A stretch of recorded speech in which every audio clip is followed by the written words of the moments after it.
ಅದೇ ಇದೆಲ್ಲ ಪ್ರಿಯಾಂಕಾ ಒಳ್ಳೇದೇನಾದ್ರೂ ಆದ್ರೆ ಮೋದಿ ಹೆಸರು, ಕೆಟ್ಟದೇನಾದ್ರೂ ಆದ್ರೆ ಸಿದ್ದರಾಮಯ್ಯ ಹೆಸರು, ಪ್ರಿಯಾಂಕರ್ಗೆ ಹೆಸರು.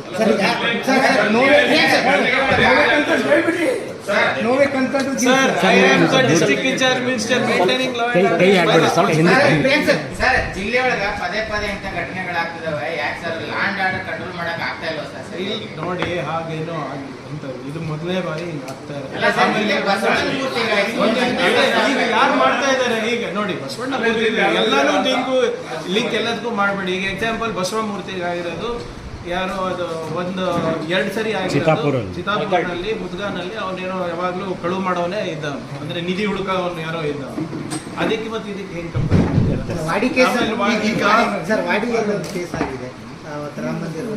ಅದೇ ಕೆಲವು ಜನ ಇರ್ತಾರೆ, ನಾನು ಹೇಳಿಲ್ವಾ?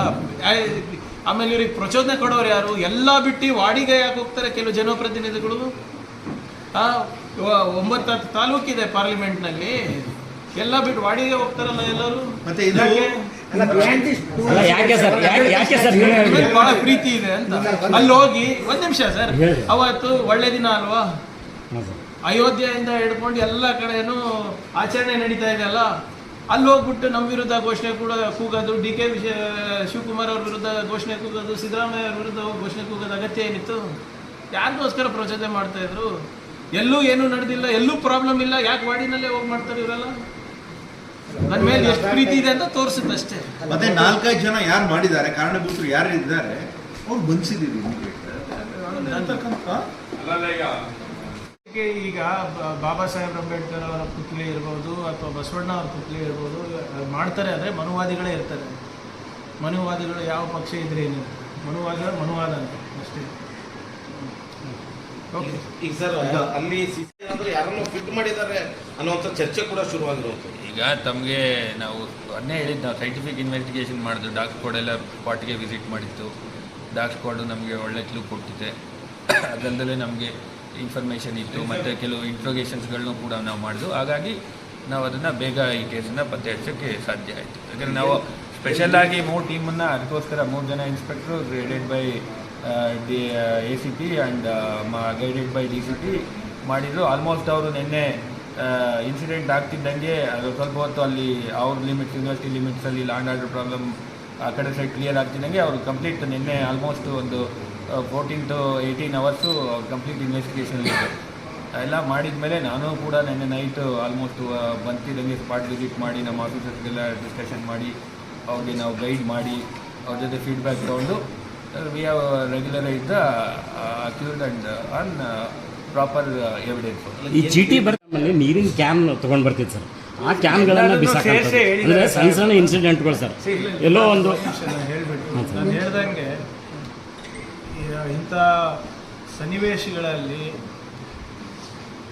ಏನು ತಾಳ್ಮೆಯನ್ನು ಇಟ್ಕೊಳ್ಳೋದು ಭಾಳ ಕಷ್ಟ. People are emotionally charge, number 1. Number 2, ಭಾಳಷ್ಟು ಜನ ಪ್ರಚೋದನಕಾರಿಯಾಗೂ ಮಾತಾಡ್ಬಿಟ್ಟು ಬೇರೆಯವರಿಗೂ ಚಾರ್ಜ್ ಮಾಡ್ತಾರೆ. ಆವಾಗ ಕೆಲವು ಸಂದರ್ಭದಲ್ಲಿ ಇವ್ರು ಏನೇನು ಮಾಡ್ತಾರೆ, ಯಾರೇ ಇರ್ಬೋದು, ಯಾವುದೇ ಸಮಾಜದವ್ರು ಇರ್ಬೋದು, ಯಾರೂ ಕೂಡ ಕಾನೂನನ್ನು ಕೈಗೆ ತೊಗೋಬಾರ್ದು. ಅದು ಆ್ಯಸ್ ಸಿಂಪಲ್ ಆ್ಯಸ್ ದಟ್. ಈಗ ಯಾರ್ಯಾರು ಮಾಡಿದ್ದಾರೆ, ಅದು ಸಣ್ಣದಿರ್ಬೋದು, ದೊಡ್ಡದಿರ್ಬೋದು, ವಾಟರ್ ಕ್ಯಾನ್ ಬಿಸಾಕೋದಿರ್ಬೋದು, ಹೋಗ್ಬಿಟ್ಟು ಗಾಜು ಹೊಡೆಯೋದಿರ್ಬೋದು, ಹೋಗಿ ಅಂಗಡಿಗಳನ್ನು ಮುಚ್ಚಿಸೋದಿರ್ಬೋದು, ಇವೆಲ್ಲನೂ ಕೂಡ ನಾವು ಸಹಿಸೋದು. It is not correct. ಆಮೇಲೆ ಎಸ್ಪೆಷಲಿ ಬಾಬಾ ಸಾಹೇಬ್ ಅಂಬೇಡ್ಕರ್ ಅವ್ರ ಹೆಸರು ಮೇಲೆ, ಬಸವಣ್ಣನವರ ಹೆಸರು ಮೇಲೆ ನೀವು ಅವ್ರ ತತ್ವ ಸಿದ್ಧಾಂತವನ್ನು ಅರ್ಥನೇ ಮಾಡ್ಕೊಂಡಿಲ್ಲ ಅಂತ ಅರ್ಥ. ಯಾರೇ ಇರ್ಬೋದು, ನಾನೇ ಇರ್ಬೋದು, ಮಾಡಿ ಪ್ರತಿಭಟನೆ ಮಾಡೋಣ, ಸತ್ಯಾಗ್ರಹ ಕೂಡೋಣ, ಪೊಲೀಸಿಗೆ ಆಗ್ರಹ ಮಾಡೋಣ, ಧರಣಿ ಮಾಡೋಣ, ಎಲ್ಲನೂ ಮಾಡೋಣ. ಕಾನೂನು ಚೌಕಟ್ಟಿನಲ್ಲಿ ಮಾಡಿದ್ರೆ ಅವಾಗ ಏನಿರ್ತದೆ, ಬೇರೆಯವರಿಗೂ ಅನಾನುಕೂಲ ಆಗೋದಿಲ್ಲ.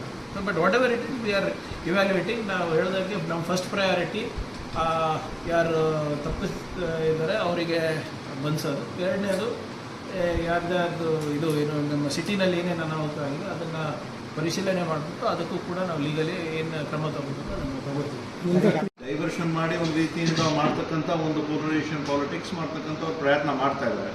ಸೊ ಭಾರತ್ ಜೋಡೋ ಯಾತ್ರಾ ಕಾಶ್ಮೀರಿಂದ ಕನ್ಯಾಕುಮಾರಿ ತನಕ ಏನಾಗಿತ್ತು ಅದು ಯಶಸ್ಸನ್ನು ನೋಡಿ ಏನಾದರೂ ಮಾಡಿ ತಡೆ ಹಿಡಿಬೇಕು, ತೊಂದರೆ ಮಾಡಬೇಕು ಅಂತ ಮಾಡ್ತಾ ಇದ್ದಾರೆ.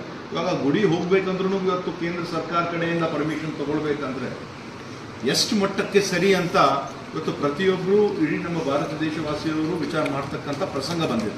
ಸರಿ, ಮೈಸೂರು ಸೆಂಟ್ರಲ್ ಹಗರಣದಲ್ಲಿ ನೀವು ಫೋಟೋ ಬಿಡುಗಡೆ ಮಾಡಿರೋದಕ್ಕೂ ಮತ್ತು ತನಿಖೆ ನಡೀತಾ ಇದೆ ಅಲ್ಲ ಸರ್? ಫೋಟೋ ಟ್ಯಾಲಿ ಆಗ್ತಾ ಇಲ್ಲ ಅಂತ ಒಂದು ಆರೋಪ ಮಾಡಿದ್ರು. ಅವ್ರು ಹೇಳ್ತಾರೆ, ಅವರೇ ಹೇಳಿದಲ್ಲ ನಾನು ಹಲ್ಲೆ ಮಾಡಿಸಿರೋದಂತ, ಆಕ್ಸಿಡೆಂಟ್ ಆಗಿದೆ ಅಂತ, ಆಕ್ಸಿಡೆಂಟ್ ಹಲ್ಲೆ ಆಗಿದೆ ಅಂತ ಅವರೇ ಹೇಳ್ತಾನೆ ಹೇಳಿದ್ದು. ಪ್ರೂವ್ ಆಗಿಲ್ವಾ ಈಗ?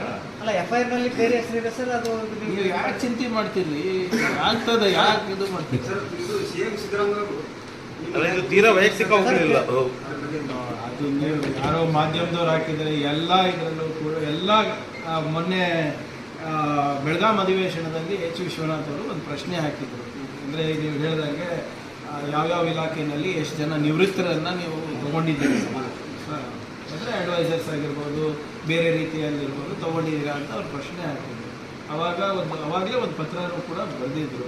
ಎಲ್ಲ ಇಲಾಖೆಗೂ ಕೊಟ್ಟಿದ್ದಾರೆ. ಅದು ನಂದು ಒಂದೇ ಆಚೆ ಬಂದಿರೋದು ಅನ್ಸುತ್ತೆ ಅಷ್ಟೇ. ಬಟ್ ಎಲ್ಲ 2019ರಲ್ಲಿ ತಾವು ಕೂಡ ರಾಮನ ದರ್ಶನಕ್ಕೆ ಹೋಗಿದ್ರಿ. ನೋಡಿ, ಈಗ ಯಾಕೆ ರಾಮನ ಮೇಲೆ ಭಕ್ತಿ ಹೋಯ್ತು ಅಂತ? ನಾನು ಇವತ್ತು ಹಾಕಿದ್ದೀನಿ ನೋಡಿ, ನನಗೆ ಯಾರ ಮೇಲೂ ಭಕ್ತಿ ಇಲ್ಲ, ಸಂವಿಧಾನದ ಮೇಲೆ ಮಾತ್ರ ಭಕ್ತಿ. ನನಗೆ ಬಸವ ತತ್ವ ಮೇಲೆ ನಂಬಿಕೆ ಇದೆ, ಅಂಬೇಡ್ಕರ್ ಚೌಡಯ್ಯ ತತ್ವ ಮೇಲೆ ನಂಬಿಕೆ ಇದೆ, ನಮಗೆ ಬಾಬಾ ಸಾಹೇಬ್ರ ತತ್ವದ ಮೇಲೆ ನಂಬಿಕೆ ಇದೆ, ಬುದ್ಧನ ತತ್ವದ ಮೇಲೆ ನಂಬಿಕೆ ಇದೆ. ಯಾವ ತತ್ವದಲ್ಲಿ ಸಮಾನತೆ ಇದೆ, ಮನುಷ್ಯರಾಗಿ ಕಾಣ್ತಾರೆ, ಆ ತತ್ವದಲ್ಲಿ ನಂಬಿಕೆ ಇದೆ. ನನಗೆ ಕಲೀಲಿಕ್ಕೆ ಆಸಕ್ತಿ ಇದೆ. ನೀವು ಎಷ್ಟು ವರ್ಷದಿಂದ ನಂಗೆ ನೋಡ್ತಾ ಇದ್ದೀರಾ ಸರ್? ನೀವು ಹೇಳ್ರಿ, ಬರ್ರಿ ಪ್ರಿಯಾಂಕ ದರ್ಗಾ ಕರ್ಕೊಂಡು ಹೋಗ್ತೀನಿ, ಬರ್ತೀನಿ. ಕಲಿಯೋಕೆ ಆಸಕ್ತಿ ಇದೆ, ಬರ್ರಿ ಗುರುದ್ವಾರಾಗ ಹೋಗೋಣ, ಬರ್ತೀನಿ. ಈಗ ನಮ್ಮ ಇದ್ರೆ ಕರ್ಕೊಂಡು ಹೋಗ್ತಿರೋದ್ರು ಬರ್ತೀನಿ ನಾನು. ನಿನ್ನೆ ಅದೇ ಕೇಳಿದ್ರು ನನಗೆ, ಅದನ್ನ ತಿರ್ಚ್ಬಿಟ್ಟು ಹೇಳಿದ್ದಾರೆ ಅಷ್ಟೇ. ನೀವು ಬೇಗ ಫುಲ್ ನೋಡಿ, ನೀವು ಬರ್ರಿ ಪ್ರಿಯಾಂಕ ಮಾಡಿಸ್ತೀನಿ, ಬರಪ್ಪ, ಹೋಗಿ ನೋಡ್ಕೊಂಡು ಬರೋಣ, ಬರ್ತೀನಿ. ಅದಕ್ಕೇನದ ಅಂತ? ಆ ತತ್ವದಲ್ಲಿ ಸಮಾನತೆ ಇಲ್ಲ ಅಂದರೆ ನಾನು ಒಪ್ಪಲ್ಲ ತತ್ವವನ್ನು. ಈಗ ನೀವು ನನ್ನ ತತ್ವವನ್ನು ನಿಮ್ಮ ಮೇಲೆ ನಾನು ಒತ್ತಾಯಪೂರ್ವಕವಾಗಿ ನಾನು ಹಾಕ್ಬೋದಾ? ರಾಮಾಯಣ ಈಗ ರಾಜಣ್ಣ ಅವರು ರಾಮಾಯಣ ಭೇದ ಭಾವ ಮಾಡಿರಲ್ಲ ಆ ಟೈಮಲ್ಲಿ. ನೋಡಿ, ಸರಿಯಾಗಿ ಓದಿ ಸರ್. ಸರ್, ಈಗ ರಾಜಣ್ಣ ನೀವು ಇವರೆಲ್ಲ ಇಷ್ಟೆಲ್ಲ ಹೇಳ್ತಾ ಇದಾರಲ್ಲ, ಬಾಬಾ ಸಾಹೇಬ್ ಅಂಬೇಡ್ಕರ್ ಅವರು ಒಂದು ಬುಕ್ ಬರೆದಿದ್ದಾರೆ, ರಿಡಲ್ಸ್ ಇನ್ ಹಿಂದೂಯಿಸಮ್ ಅಂತ. ಅದು ಓದ್ಬಿಡ್ಲಿ BJP ಅವರು. ಅಲ್ಲ, ಈಗ ರಾಜಣ್ಣ ಅವರು ದಲಿತರನ್ನ ರಾಮ ಮಂದಿರಕ್ಕೆ ಕರ್ಕೊಂಡು ಹೋಗ್ತೀವಿ ಅಂತ ಹೇಳಿದ್ರೆ BJPಯ ರಾಮ ಮಂದಿರ ಅಸ್ತ್ರಕ್ಕೆ ಕಾಂಗ್ರೆಸ್ ದಲಿತಾಸ್ತ್ರ ಪ್ರಯೋಗ ಮಾಡ್ತಾ ಇದೆ ಅಂತ. ಏನಂತ? ದಲಿತರನ್ನ ರಾಮ ಮಂದಿರಗೆ ಟ್ರೈನ್ ಬುಕ್ ಮಾಡಿ ಕರ್ಕೊಂಡು ಹೋಗ್ತೀವಿ ಅಂತ ಹೇಳಿ. ಅದು ನನಗೆ ಗೊತ್ತಿಲ್ಲ. ಯಾರನ್ನ ಹೋಗ್ಲಿ, ಇವರೇ ನಂಬಿಕೆ ಇದ್ರೆ ಹೋಗ್ಲಿ. ನಿಮ್ಮ ನಂಬಿಕೆ, ಈಗ ನಮ್ಗೆ ಬಸವೇಶ್ವರ ಗುಡಿಗೆ ಹೋಗಲ್ಲ, ನಾನು ದರ್ಗಾಗೆ ಹೋಗಲ್ಲ. ನಾವು ನಂಬಿಕೆ ಇದ್ರೆ ಹೋಗ್ತೀವಿ. ದಾಸೋಹ ಮಾಡಿದ್ದಾರೆ, ಒಳ್ಳೇದು ಮಾಡಿದ್ದಾರೆ. ಅಲ್ಲಿ ಮೇಲಿನವರು ಕೆಳಗಿನವರು ನೋಡಲ್ಲ ದಾಸೋಹ ಮಾಡಬೇಕಾದ್ರೆ. ಆ ತತ್ವವನ್ನು ನಂಬ್ತೀವಪ್ಪ. ನೀವು ಅಲ್ಲಿ ಹೋದ್ಮೇಲೆ ನಿಮಗೆ ಇಲ್ಲ, ನೀವು ಇಲ್ಲಿ ಎಂಟ್ರಿ ಮಾಡಬೇಡಿ, ಅಲ್ಲೇ ಎಂಟ್ರಿ ಇದ್ರೆ ನಾವೇ ಹೋಗ್ಬೇಕು. ಅಲ್ಲ, ಅಂದ್ರೆ ಅವ್ರು BJPಯ ಹೋಗ್ಲಿ sir. Ultimately it is constitution, simple. And our constitution is based on Basava philosophy. Family ಕೂಡ ಹೋಗಿ ಸರ್, ಈ ರಾಮ ಮಂದಿರ ಉದ್ಘಾಟನೆ ಈ ರಾಮ ಮಂದಿರ ಉದ್ಘಾಟನೆ ಲೋಕಸಭಾ ಚುನಾವಣೆ ಮೇಲೆ ಏನು ಪರಿಣಾಮ ಬೀರ್ಬೋದು ಅನ್ಸುತ್ತೆ ತಮಗೆ? ನೋಡಿ, ನನಗಲ್ಲ, ಇದು ದಯವಿಟ್ಟು ನಾನು ಮತ್ತೊಮ್ಮೆ ತಮ್ಮ ಹತ್ರ ಕೈ ಮುಗಿದು ಕೇಳ್ತಾ ಇದ್ದೀನಿ. ಕಾಂಗ್ರೆಸ್ಸಿಗೆ ಪ್ರಶ್ನೆ ಕೇಳೋದನ್ನು ನಿಲ್ಲಿಸಿ, BJP ಅವ್ರಿಗೆ ಕೇಳಿ. ಆಮೇಲೆ BJP ಅವರು ಕೂಡ ನಮಗೆ ಕೇಳೋದು, ಈ ಪ್ರಶ್ನೆಯನ್ನು ಕೇಳೋದು ನಿಲ್ಲಿಸ್ಬೇಕು. ಅವರು ಉತ್ತರ ಕೊಡಬೇಕಾಗಿರೋದು 4 ಶಂಕರಾಚಾರ್ಯರು ಯಾರು ಹೇಳಿದಾರಲ್ಲ, ಪ್ರಶ್ನೆ ಕೇಳಿದಾರೆ, ಸರಳ ಪ್ರಶ್ನೆ ಕೇಳಿದಾರಲ್ಲ, ಅವ್ರಿಗೆ ಉತ್ತರ ಕೊಡಬೇಕು. ಯಾಕೆ ನೀವು ಕೇಳ್ತಾ ಇದ್ದೀರಲ್ಲ, ಇದು ಯಾಕೆ ಇವಾಗ ಉದ್ಘಾಟನೆ ಮಾಡಿದ್ರಂತ? ರಾಮನವಮಿ ಸಂದರ್ಭದಲ್ಲಿ ಮಾಡ್ಬೋದಾಗಿತ್ತು ಅಂತ ಹೇಳಿದ ಕಾಂಗ್ರೆಸ್ನವರ ಶಂಕರಾಚಾರ್ಯ ಇರ್ತಾನೆ. ಜನವರಿ 22ನೇ ತಾರೀಕೆ ಯಾಕೆ ಮಾಡ್ತಾ ಇದ್ದೀರಾ ಅಂತ ಕೇಳಿದ್ಯಾರು? ಕಾಂಗ್ರೆಸ್ನವರ ಶಂಕರಾಚಾರ್ಯರಲ್ವಾ? ಅಪೂರ್ಣ ಮಂದಿರ ಆಗಿದೆ ಅಂತ ಹೇಳ್ತಾ ಇರೋದು ಯಾರು? ಕಾಂಗ್ರೆಸ್ನವರ ಶಂಕರಾಚಾರ್ಯರಲ್ಲ. ಅಪೂರ್ಣ ಮಂದಿರದಲ್ಲಿ ಪ್ರಾಣ ಪ್ರತಿಷ್ಠೆ ಮಾಡೋದು ಎಷ್ಟು ಸೂಕ್ತ ಅಂತ ಕೇಳ್ತಾ ಇರೋದು ಯಾರು? ಕಾಂಗ್ರೆಸ್ನವರ. ಸರಳವಾದಂಥ ಪ್ರಶ್ನೆ. ರಾಮ ಜನ್ಮಭೂಮಿಗೆ ಮೋದಿಯವರ ಯೋಗದಾನ ಏನಿದೆ ಅಂತ ಕೇಳಿರೋರು ಯಾರು? ಕಾಂಗ್ರೆಸ್ನವರ ಶಂಕರಾಚಾರ್ಯ. ಗೊತ್ತಾಯ್ತು. ಪ್ರಶ್ನೆ ಕೇಳ್ತಾ ಇರೋದು ಸಮಾಜದ ಹಿರಿಯರು, ಮುಖಂಡರು. ಉತ್ತರ ಕೊಡಬೇಕಾಗಿರೋದು ಕಾಂಗ್ರೆಸ್ ಅಂದ್ರೆ ಕೇಳ್ತಾ ಇರೋದು BJP ಅವರಿಗೆ.